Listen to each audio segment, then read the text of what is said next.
মানবিক দৃষ্টিভঙ্গি নিয়ে মানুষের পাশে দাঁড়াই, এই স্লোগানে রংপুরের পীরগাছায় প্রায় 2000 তালগাছের বীজ বপনের উদ্যোগ নিয়েছে স্বেচ্ছাসেবী সংগঠন নিরাপদ রক্তদান ও বহুমুখী কল্যাণ ফাউন্ডেশন।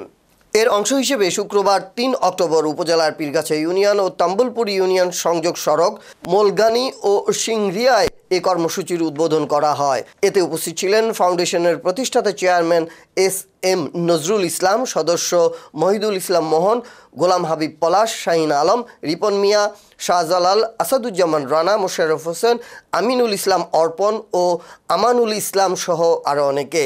সংগঠনটি বিনামূল্যে রক্তদান, রক্তের গ্রুপ নির্ণয়, হতদরিদ্র মানুষের পাশে দাঁড়ানো এবং চিকিৎসার সহায়তা প্রদান, মাদক ও ইপটিজিংয়ের বিরুদ্ধে জনসচেতনতা সহ বিভিন্ন মানবিক কল্যাণমূলক কাজ করে থাকে। বর্তমান সময়ে প্রাকৃতিক দুর্যোগ হিসেবে যে বজ্রপাতকে সরকার ঘোষণা করেছে, তো সেটিরই নিরোধক হিসেবে বা আমাদের এই নিরাপদ রক্তদান ও বহুমুখী কল্যাণ ফাউন্ডেশনের উদ্যোগে আমরা কিছু কর্মপরিকল্পনা হাতে নিয়েছি।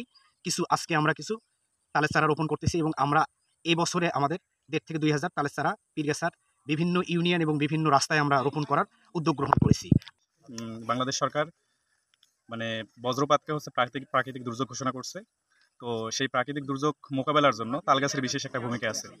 তো যার কারণে আমরা তালগাছ রোপণ কর্মসূচি নিচ্ছি। আমাদের সংস্থা নিরাপদ রক্তদান ও বহুমুখী কল্যাণ। এখন আসলে মানুষের মৃত্যুর সম্ভাবনা অনেক বেশি থাকে, তো এই রোডগুলোতে আমরা ফোকাস করছি এবং আমাদের চেয়ারম্যান চাচা আছে, যিনি মুস্তাফিজুর রহমান রেজা চাচা, তার বিশেষ সহযোগিতা এবং অনুপ্রেরণায় মোটামুটি আমরা এই উদ্যোগগুলো হাতে নিছি।